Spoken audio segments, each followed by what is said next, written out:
C'est très intéressant en fait de venir et de rencontrer toutes ces personnes qui travaillent dans les médias parce que finalement, pour quelqu'un qui travaille dans les assistants vocaux et les assistants conversationnels, il n'y a rien de plus important que véritablement la compréhension de ce que c'est que le langage.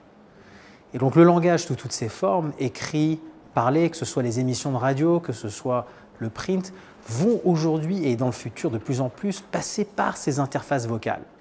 Ces interfaces vocales, elles se multiplient partout. Ce sont les assistants généralistes, les Google Home, les Amazon Echo, mais aussi les machines à café avec lesquelles on peut parler et qui vont peut-être aussi nous donner les nouvelles le matin.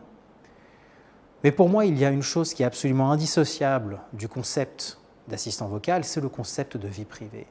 Parce qu'au final, si on va mettre des microphones chez nous dans toutes nos pièces, il va falloir qu'on sache ce qu'il se passe avec nos données.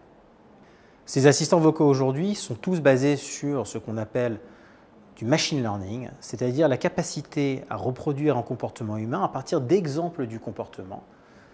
Par exemple, quand on montre quelques heures d'enregistrement audio à une machine, la machine va apprendre à comprendre le langage qu'elle vient d'entendre sur cet enregistrement, ce qui du coup permet derrière de lui poser des questions comme quel temps il fera demain, quelles sont les nouvelles aujourd'hui, ou même tout simplement lui demander de nous faire un café.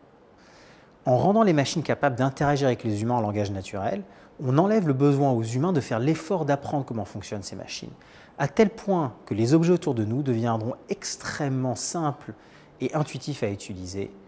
On finira peut-être même par oublier qu'ils existent.